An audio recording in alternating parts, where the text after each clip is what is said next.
Hello everyone, I'm Amonita P. De Los Santos, Group 2 reporter.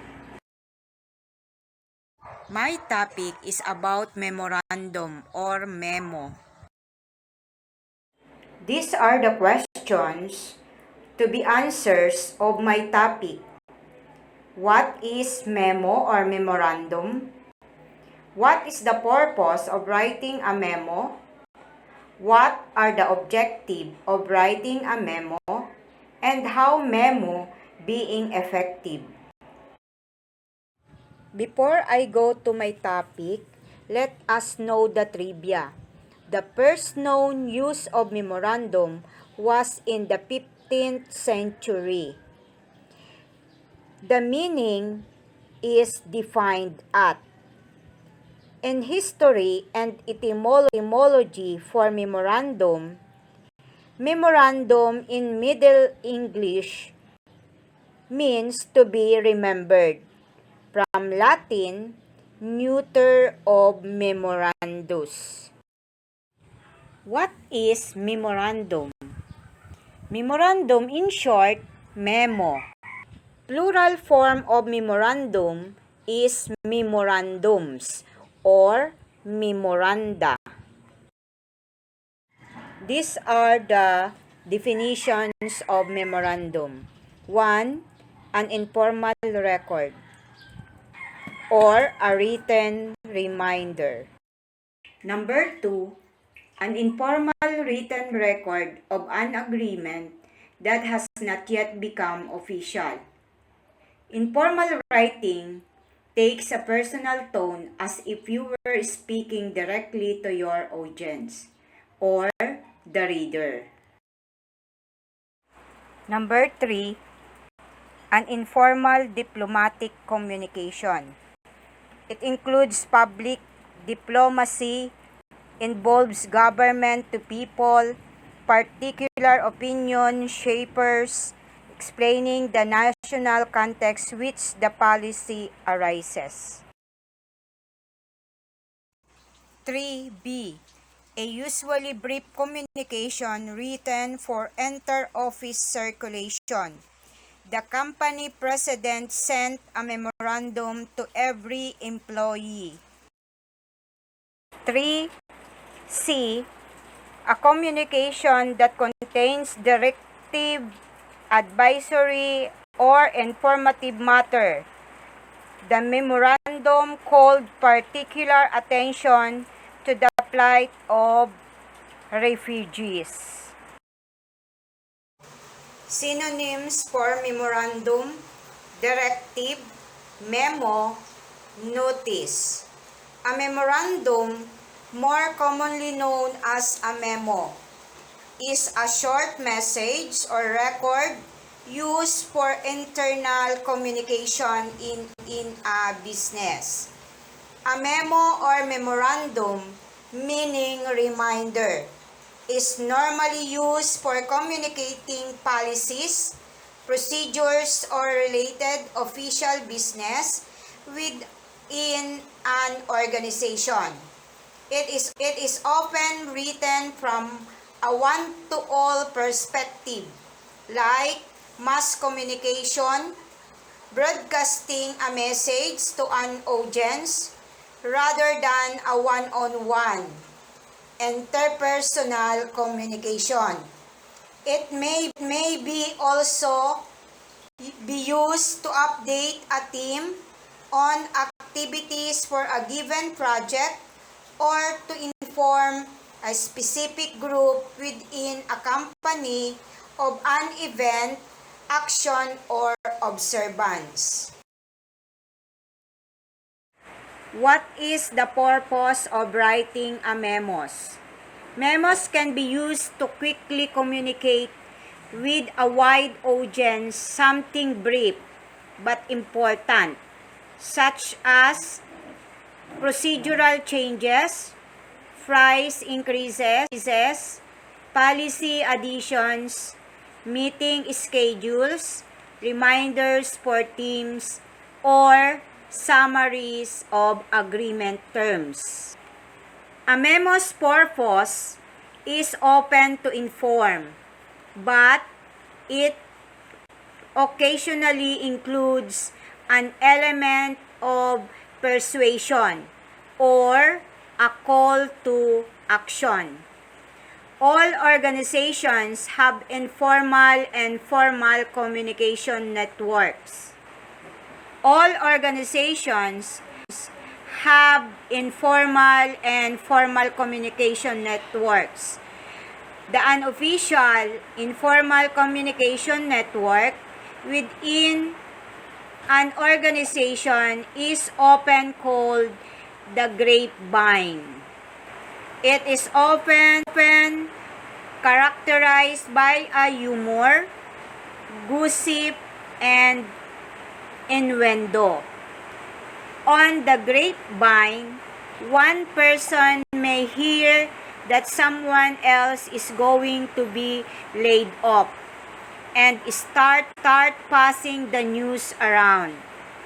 Humors change and transform as they are passed from person to person.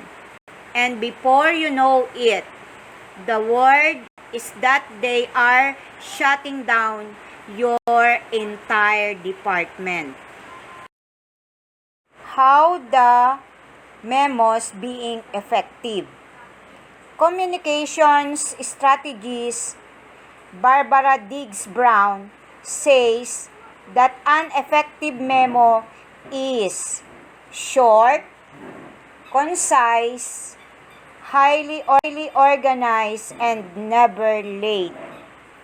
It should anticipate and answer all questions that a reader might have. It never provides unnecessary or confusing information. Be clear. Be focused. Be brief yet complete. Take a professional tone and write as if the world could read it. That is, don't include any informations that's too sensitive for everyone to see, especially in the age of copy and paste or click and forward. What is the importance of memorandum or memoranda? 1. A short note designating something to be remembered, especially something to be done or acted upon in the future. In short, a reminder.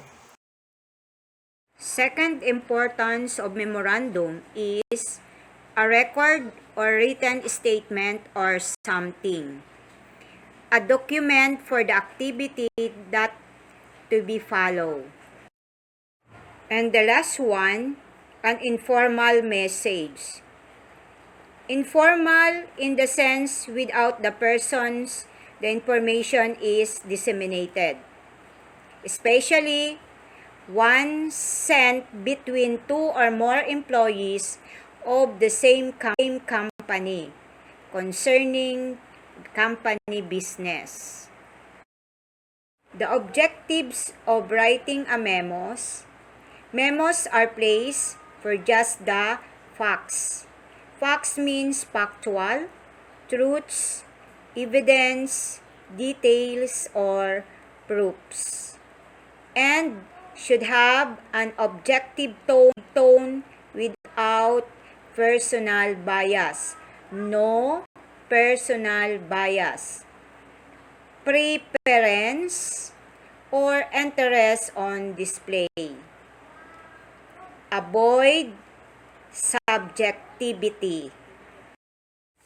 There are types of memos you might have to write, each with its own organizational format.